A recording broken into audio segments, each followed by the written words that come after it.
আজিৰ এই ভিডিঅ'টোত আমি গ্ৰেড 3 আৰু গ্ৰেড 4ত অহাকৈ কিছুমান ইম্পৰ্টেণ্ট কুৱেশ্যন আলোচনা কৰিম। চ' আপোনালোকে ভিডিঅ'টো ভালদৰে চাব। ইয়াৰ আগৰ ভিডিঅ'সমূহত আমি প্ৰায় 300মান কুৱেশ্যন আলোচনা কৰিছোঁ। চ' সেই ভিডিঅ'সমূহ যদি চোৱা নাই আমাৰ চেনেলটোত গৈ চাব পাৰে। আজি আমি 311 নম্বৰ কুৱেশ্যনটোৰ পৰা আলোচনা কৰিম। চ' আজিৰ প্ৰথম কুৱেশ্যনটো হ'ল শ্ৰী সূৰ্য পাহাৰ আৰু শ্ৰী টুক্ৰেশ্বৰী পাহাৰ কোনখন জিলাত অৱস্থিত? শ্ৰী সূৰ্য পাহাৰ আৰু শ্ৰী টুক্ৰেশ্বৰী পাহাৰ কোনখন জিলাত অৱস্থিত? অপশ্যনসমূহৰ ভিতৰত কাৰেক্ট অপশ্যনটো হ'ল option number B, Goalpara. Shri Surya Pahar আৰু শ্ৰী টুক্ৰেশ্বৰী পাহাৰ গোৱালপাৰা জিলাত অৱস্থিত। এতিয়া আছোঁ নেক্সট 312 নম্বৰ কুৱেশ্যনটোলৈ। কুৱেশ্যনটোত সুধিছে অসমৰ একমাত্ৰ সৈনিক স্কুলখন ক'ত অৱস্থিত? অসমৰ একমাত্ৰ সৈনিক স্কুলখন ক'ত অৱস্থিত? অপশ্যনসমূহৰ ভিতৰত কাৰেক্ট অপশ্যনটো হ'ল অপশ্যন নম্বৰ চি, গোৱালপাৰা। অসমৰ একমাত্ৰ সৈনিক স্কুলখন গোৱালপাৰাত অৱস্থিত। এতিয়া আছোঁ 313 নম্বৰ কুৱেশ্যনটোলৈ।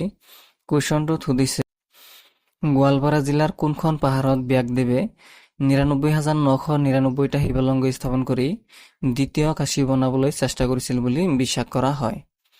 অপশ্যনসমূহৰ ভিতৰত কাৰেক্ট অপশ্যনটো হ'ল option number C, Shri Surya পাহাৰ। শ্ৰী সূৰ্য পাহাৰত ব্যাসদেৱে 99,999টা শিৱলিংগ স্থাপন কৰি দ্বিতীয় কাশী বনাবলৈ চেষ্টা কৰিছিল বুলি বিশ্বাস কৰা হয়। এতিয়া আছোঁ নেক্সট 315 নম্বৰ কুৱেশ্যনটোলৈ। কুৱেশ্যনটোত সুধিছে ঘনশ্যাম খনিকৰে ৰাজেশ্বৰ সিংহৰ শাসনকালত নিৰ্মাণ কৰা নেগেৰিটিং শিৱদৌল অসমৰ কোনখন জিলাত অৱস্থিত? ঘনশ্যাম খনিকৰে ৰাজেশ্বৰ সিংহৰ শাসনকালত নিৰ্মাণ কৰা নেগেৰিটিং শিৱদৌল অসমৰ কোনখন জিলাত অৱস্থিত? অপশ্যনসমূহৰ ভিতৰত কাৰেক্ট অপশ্যনটো হ'ল অপশ্যন নম্বৰ এ, গোলাঘাট। এতিয়া আছোঁ নেক্সট 316 নম্বৰ কুৱেশ্যনটোলৈ। কুৱেশ্যনটোত সুধিছে পঞ্চম শতিকাত নিৰ্মিত নগজাৰি খনিকৰ গাঁৱৰ শিলালিপিসমূহ অসমৰ কোনখন জিলাত অৱস্থিত? পঞ্চম শতিকাত নিৰ্মিত নগজাৰি খনিকৰ গাঁৱৰ শিলালিপিসমূহ অসমৰ কোনখন জিলাত অৱস্থিত? অপশ্যনসমূহৰ ভিতৰত কাৰেক্ট অপশ্যনটো হ'ল অপশ্যন নম্বৰ এ, গোলাঘাট। পঞ্চম শতিকাত নিৰ্মিত নগজাৰি খনিকৰ গাঁৱৰ শিলালিপিসমূহ অসমৰ গোলাঘাট জিলাত অৱস্থিত। এতিয়া আছোঁ নেক্সট 318 নম্বৰ কুৱেশ্যনটোলৈ। কুৱেশ্যনটোত সুধিছে গৰমপানী উহ আৰু নামবৰ সংৰক্ষিত বনাঞ্চল অসমৰ কোনখন জিলাত অৱস্থিত? গৰমপানী উহ আৰু নামবৰ সংৰক্ষিত বনাঞ্চল অসমৰ কোনখন জিলাত অৱস্থিত? অপশ্যনসমূহৰ ভিতৰত কাৰেক্ট অপশ্যনটো হ'ল অপশ্যন নম্বৰ চি, গোলাঘাট। গৰমপানী উহ আৰু নামবৰ সংৰক্ষিত বনাঞ্চল অসমৰ গোলাঘাট জিলাত অৱস্থিত। এতিয়া আছোঁ নেক্সট 319 নম্বৰ কুৱেশ্যনটোলৈ। কুৱেশ্যনটোত সুধিছে হাইলাকান্দিৰ পূৰ্বৰ কুকি নামটো কি আছিল? হাইলাকান্দিৰ পূৰ্বৰ কুকি নামটো কি আছিল? অপশ্যনসমূহৰ ভিতৰত কাৰেক্ট অপশ্যনটো হ'ল অপশ্যন নম্বৰ বি, হোলাকুণ্ডি। হাইলাকান্দিৰ পূৰ্বৰ কুকি নামটো আছিল হোলাকান্দি। এতিয়া আছোঁ 320 নম্বৰ কুৱেশ্যনটোলৈ। কুৱেশ্যনটোত সুধিছে তলত উল্লেখিত কোনখন জিলা অসমৰ আটাইতকৈ দক্ষিণ কোণত আছে? তলত উল্লেখ কৰা কোনখন জিলা অসমৰ আটাইতকৈ দক্ষিণ ফালে আছে? অপশ্যনসমূহৰ ভিতৰত কাৰেক্ট অপশ্যনটো হ'ল option number C, Hailakandi. Hailakandi জিলাখন অসমৰ আটাইতকৈ দক্ষিণ কোণত অৱস্থিত। এতিয়া আছোঁ নেক্সট 321 নম্বৰ কুৱেশ্যনটোলৈ। কুৱেশ্যনটোত সুধিছে তলত উল্লেখিত কোনটো মহকুমা নগাঁও জিলাৰ পৰা পৃথক কৰি নতুন জিলাৰূপে স্বীকৃতি দিয়া হৈছে? তলত উল্লেখিত কোনটো মহকুমা নগাঁও জিলাৰ পৰা পৃথক কৰি নতুন জিলাৰূপে স্বীকৃতি দিয়া হৈছে? অপশ্যনসমূহৰ ভিতৰত কাৰেক্ট অপশ্যনটো হ'ল অপশ্যন নম্বৰ বি, হোজাই। হোজাইক নগাঁও জিলাৰ পৰা পৃথক কৰি নতুন জিলাৰূপে স্বীকৃতি দিয়া হৈছে। এতিয়া আছোঁ 322 নম্বৰ কুৱেশ্যনটোলৈ। কুৱেশ্যনটোত সুধিছে দিছৈ বাঁহৰ তলত উল্লেখিত কোনখন জিলাৰ পুৰণি নাম? দিছৈ বাঁহৰ তলত উল্লেখিত কোনখন জিলাৰ পুৰণি নাম? অপশ্যনসমূহৰ ভিতৰত কাৰেক্ট অপশ্যনটো হ'ল option number D, Jorhat. Dishai বাঁহৰ যোৰহাট জিলাৰ পুৰণি নাম। এতিয়া আছোঁ 323 নম্বৰ কুৱেশ্যনটোলৈ। কুৱেশ্যনটোত সুধিছে NEIST অসমৰ কোনখন জিলাত অৱস্থিত? NEIST অসমৰ কোনখন জিলাত অৱস্থিত? অপশ্যনসমূহৰ ভিতৰত কাৰেক্ট অপশ্যনটো হ'ল option number B, Jorhat. NEIST অসমৰ যোৰহাট জিলাত অৱস্থিত। এতিয়া আছোঁ 324 নম্বৰ কুৱেশ্যনটোলৈ। কুৱেশ্যনটোত সুধিছে পৃথিৱীৰ সৰ্ববৃহৎ চাহ গৱেষণা কেন্দ্ৰটো অসমৰ কোনখন ঠাইত অৱস্থিত? যে পৃথিৱীৰ সৰ্ববৃহৎ চাহ গৱেষণা কেন্দ্ৰটো অসমৰ কোনখন জিলাত অৱস্থিত? অপশ্যনসমূহৰ ভিতৰত কাৰেক্ট অপশ্যনটো হ'ল অপশ্যন নম্বৰ চি, টোকলাই। যে পৃথিৱীৰ সৰ্ববৃহৎ চাহ কেন্দ্ৰটো অসমৰ টোকলাইত অৱস্থিত। এতিয়া 3 to 5 নম্বৰ কুৱেশ্যনটোলৈ। কুৱেশ্যনটোত সুধিছে অসমৰ কোনখন জিলাই প্ৰথম ইণ্টাৰনেট ৱেবছাইট খুলিবলৈ সক্ষম হৈছিল? যে অসমৰ কোনখন জিলাই প্ৰথম ইণ্টাৰনেট ৱেবছাইট খুলিবলৈ সক্ষম হৈছিল? যে এই কুৱেশ্যনটোৰ এনচাৰ আপোনালোকে কমেণ্টত জনাব। এতিয়া 3 to 6 নম্বৰ কুৱেশ্যনটোলৈ। কুৱেশ্যনটোত সুধিছে দৈনিক জনমভূমি বাতৰি কাকতখন আৰু মৌচাক শিশু আলোচনীখন ক'ৰ পৰা প্ৰকাশ কৰা হয়? যে দৈনিক জনমভূমি বাতৰি কাকত আৰু মৌচাক শিশু আলোচনী ক'ৰ পৰা প্ৰকাশ কৰা হৈছিল? অপশ্যনসমূহৰ ভিতৰত কাৰেক্ট অপশ্যনটো হ'ল অপশ্যন নম্বৰ ডি, যোৰহাট। যে দৈনিক জনমভূমি বাতৰি কাকত আৰু মৌচাক শিশু আলোচনীখন যোৰহাট জিলাৰ পৰা প্ৰকাশ কৰা হয়। এতিয়া 3 to 7 নম্বৰ কুৱেশ্যনটোলৈ। কুৱেশ্যনটোত সুধিছে আঞ্চলিক ধান গৱেষণা কেন্দ্ৰ ক'ত অৱস্থিত? যে আঞ্চলিক ধান গৱেষণা কেন্দ্ৰটো ক'ত অৱস্থিত? অপশ্যনসমূহৰ ভিতৰত কাৰেক্ট অপশ্যনটো হ'ল অপশ্যন নম্বৰ বি, তিতাবৰ। যে আঞ্চলিক ধান গৱেষণা কেন্দ্ৰ তিতাবৰত অৱস্থিত। এতিয়া 3 to 9 নম্বৰ কুৱেশ্যনটোলৈ। কুৱেশ্যনটোত সুধিছে তলত উল্লেখিত কোনখন অসমৰ প্ৰথমখন শূন্য অপচয় নগৰ? যে তলত উল্লেখিত কোনখন অসমৰ প্ৰথমখন শূন্য অপচয় নগৰ? অপশ্যনসমূহৰ ভিতৰত কাৰেক্ট অপশ্যনটো হ'ল অপশ্যন নম্বৰ চি, তিতাবৰ। যে তিতাবৰ অসমৰ প্ৰথমখন শূন্য অপচয় নগৰ। এতিয়া 330 নম্বৰ কুৱেশ্যনটোলৈ।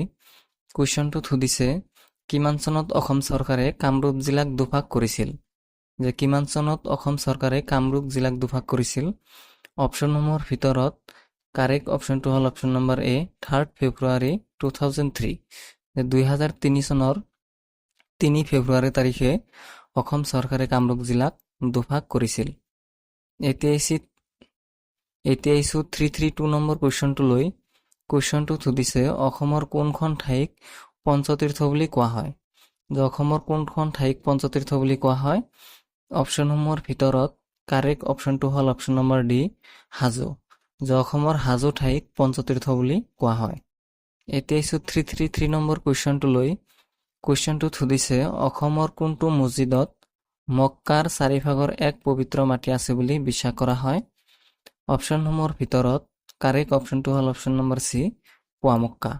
যে পুৱামক্কাত যে 4/5 এক পবিত্ৰ মাটি আছে বুলি বিশ্বাস কৰা হয়। এতিয়া 335 নম্বৰ কুৱেশ্যনটোলৈ। কুৱেশ্যনটোত সুধিছে আহোমৰ শাসনকালত গুৱাহাটীৰ শাসকজনক কি বুলি জনা গৈছিল? যে আহোমৰ শাসনকালত গুৱাহাটীৰ শাসকজনক কি বুলি জনা গৈছিল? অপশ্যনসমূহৰ ভিতৰত কাৰেক্ট অপশ্যনটো হ'ল অপশ্যন নম্বৰ চি, বৰফুকন। যে আহোমৰ শাসনকালত গুৱাহাটীৰ শাসকজনক বৰফুকন বুলি জনা গৈছিল। এতিয়া 336 নম্বৰ কুৱেশ্যনটোলৈ। কুৱেশ্যনটোত সুধিছে অসমৰ প্ৰথমখন হাইস্কুলৰ নাম কি আছিল? যে অসমৰ প্ৰথমখন হাইস্কুলৰ নাম কি আছিল? অপশ্যনসমূহৰ ভিতৰত কাৰেক্ট অপশ্যনটো হ'ল অপশ্যন নম্বৰ এ, কটন কলেজিয়েট স্কুল। যে অসমৰ প্ৰথমখন হাইস্কুলৰ নাম আছিল কটন কলেজিয়েট স্কুল। এতিয়া 338 নম্বৰ কুৱেশ্যনটোলৈ। কুৱেশ্যনটোত সুধিছে ভাৰতৰ প্ৰথমটো ৰাজহুৱা খণ্ডৰ ষ্টুডিঅ'ৰ নাম কি আছিল? যে ভাৰতৰ প্ৰথমটো ৰাজহুৱা খণ্ডৰ ষ্টুডিঅ'ৰ নাম কি আছিল? অপশ্যনসমূহৰ ভিতৰত কাৰেক্ট অপশ্যনটো হ'ল অপশ্যন নম্বৰ চি, জ্যোতি চিত্ৰাৱন। যে ভাৰতৰ প্ৰথমটো ৰাজহুৱা খণ্ডৰ ষ্টুডিঅ'ৰ নাম হ'ল জ্যোতি চিত্ৰাৱন। এতিয়া 339 নম্বৰ কুৱেশ্যনটোলৈ। কুৱেশ্যনটোত সুধিছে পৃথিৱীৰ সৰ্ববৃহৎ CTC চাহৰ নিলাম কেন্দ্ৰটো ক'ত অৱস্থিত? যে পৃথিৱীৰ সৰ্ববৃহৎ CTC চাহৰ নিলাম কেন্দ্ৰটো ক'ত অৱস্থিত? অপশ্যনসমূহৰ ভিতৰত কাৰেক্ট অপশ্যনটো হ'ল option number C, Dispur, Guwahati. পৃথিৱীৰ সৰ্ববৃহৎ CTC চাহৰ নিলাম দিছপুৰ, গুৱাহাটীত অৱস্থিত। এতিয়া 341 নম্বৰ কুৱেশ্যনটোলৈ। কুৱেশ্যনটোত সুধিছে মিকিৰ পাহাৰ জিলাক কিমান চনত কাৰ্বি আংলং জিলাৰূপে ঘোষণা কৰা হৈছিল? যে মিকিৰ পাহাৰ জিলাক কিমান চনত কাৰ্বি আংলং জিলাৰূপে ঘোষণা কৰা হৈছিল? অপশ্যনসমূহৰ ভিতৰত কাৰেক্ট অপশ্যনটো হ'ল অপশ্যন নম্বৰ এ, 14 অক্টোবৰ 1976। যে 1976 চনৰ 14 অক্টোবৰ 14 অক্টোবৰ তাৰিখে কাৰ্বি আংলং জিলা ৰূপে ঘোষণা কৰা হৈছিল। এতিয়া আছো 342 নম্বৰ কুৱেশ্যনটো লৈ। কুৱেশ্যনটোত সুধিছে কাৰ্বি আংলং স্বায়ত্তশাসিত পৰিষদত সৰ্বমুঠ কিমানজন সদস্য আছে। যে কাৰ্বি আংলং স্বায়ত্তশাসিত পৰিষদত সৰ্বমুঠ কিমানজন সদস্য আছে। অপশ্যনসমূহৰ ভিতৰত কাৰেক্ট অপশ্যনটো হ'ল অপশ্যন নম্বৰ বি 30। যে কাৰ্বি আংলং স্বায়ত্তশাসিত পৰিষদত 30 জন সদস্য আছে। এতিয়া আছো 343 নম্বৰ কুৱেশ্যনটো লৈ। কুৱেশ্যনটোত সুধিছে চুনশিল, চীনামাটি, কয়লা আৰু ফেলডস্পাৰ অসমৰ কোনখন জিলাত প্ৰধানতঃ পোৱা যায়। অপশ্যনসমূহৰ ভিতৰত কাৰেক্ট অপশ্যনটো হ'ল option number C Karbi Anglong. যে চুনশিল, চীনামাটি, কয়লা আৰু ফেলডস্পাৰ অসমৰ কাৰ্বি আংলং জিলাত প্ৰধানকৈ পোৱা যায়। এতিয়া আছো 344 নম্বৰ কুৱেশ্যনটো লৈ। কুৱেশ্যনটোত সুধিছে কেতিয়া অসম চৰকাৰে কাৰ্বি আংলং জিলাক 2খন বেলেগ জিলালৈ পৃথক কৰিছিল। যে কেতিয়া অসম চৰকাৰে কাৰ্বি আংলং জিলাক 2খন বেলেগ জিলালৈ পৃথক কৰিছিল। অপশ্যনসমূহৰ ভিতৰত কাৰেক্ট অপশ্যনটো হ'ল অপশ্যন নম্বৰ বি 15 আগষ্ট 2015। যে 2015 চনৰ 15 আগষ্টত কাৰ্বি আংলং জিলাক 2খন বেলেগ জিলালৈ পৃথক কৰিছিল। এতিয়া আছো 346 নম্বৰ কুৱেশ্যনটো লৈ। কুৱেশ্যনটোত সুধিছে কিমান চনত কৰিমগঞ্জ মোগল সাম্ৰাজ্যৰ অধীনলৈ গৈছিল। যে কিমান চনত কৰিমগঞ্জ মোগল সাম্ৰাজ্যৰ অধীনলৈ গৈছিল। অপশ্যনসমূহৰ ভিতৰত কাৰেক্ট অপশ্যনটো হ'ল অপশ্যন নম্বৰ এ 1576। যে 1576 চনত কৰিমগঞ্জ মোগল সাম্ৰাজ্যৰ অধীনলৈ গৈছিল। এতিয়া আছো 347 নম্বৰ কুৱেশ্যনটো লৈ। কুৱেশ্যনটোত সুধিছে বড়োলেণ্ড স্বায়ত্তশাসিত পৰিষদৰ মুখ্য কাৰ্যালয় ক'ত অৱস্থিত। বড়োলেণ্ড স্বায়ত্তশাসিত পৰিষদৰ মুখ্য কাৰ্যালয় ক'ত অৱস্থিত। অপশ্যনসমূহৰ ভিতৰত কাৰেক্ট অপশ্যনটো হ'ল অপশ্যন নম্বৰ এ কোকৰাঝাৰ। যে বড়োলেণ্ড স্বায়ত্তশাসিত পৰিষদৰ মুখ্য কাৰ্যালয় কোকৰাঝাৰত অৱস্থিত। এতিয়া আছো 348 নম্বৰ কুৱেশ্যনটো লৈ। কুৱেশ্যনটোত সুধিছে লখিমপুৰ শব্দৰ অৰ্থটো কি। যে লখিমপুৰ শব্দৰ অৰ্থটো কি। এই কুৱেশ্যনটোৰ এনচাৰ আপোনালোকে কমেণ্টত জনাব। এতিয়া আছো 349 নম্বৰ কুৱেশ্যনটো লৈ। কুৱেশ্যনটোত সুধিছে অসমৰ কোনখন জিলাক বানপানী আৰু বেয়া যাতায়াতৰ ব্যৱস্থাৰ বাবে 1950 চনলৈকে কলীয়াপানী নামেৰে জনা গৈছিল। অপশ্যনসমূহৰ ভিতৰত কাৰেক্ট অপশ্যনটো হ'ল অপশ্যন নম্বৰ ডি লখিমপুৰ। যে অসমৰ লখিমপুৰ জিলাক বানপানী আৰু বেয়া যাতায়াতৰ ব্যৱস্থাৰ বাবে 1950 চনলৈকে কলীয়াপানী নামেৰে জনা গৈছিল। এতিয়া আহিছো আজিৰ শেষৰ কুৱেশ্যনটো লৈ। কুৱেশ্যনটোত সুধিছে বাদুলা আটাৰ থান আৰু বাসুদেৱ থান অসমৰ কোনখন জিলাত অৱস্থিত। যে বাদুলা আটাৰ থান আৰু বাসুদেৱ থান অসমৰ কোনখন জিলাত অৱস্থিত। অপশ্যনসমূহৰ ভিতৰত কাৰেক্ট অপশ্যনটো হ'ল অপশ্যন নম্বৰ এ লখিমপুৰ। যে বাদুলা আটাৰ থান আৰু বাসুদেৱ থান অসমৰ লখিমপুৰ জিলাত অৱস্থিত। এইকেইটা আছিল আজিৰ প্ৰশ্ন। ভিডিঅ'টো কেনেকুৱা পালে আপোনালোকে কমেণ্টত জনাব। ভাল পালে চেনেলটো ছাবস্ক্ৰাইব কৰিব আৰু ভিডিঅ'টোত এটা লাইক কৰি দিব। ধন্যবাদ।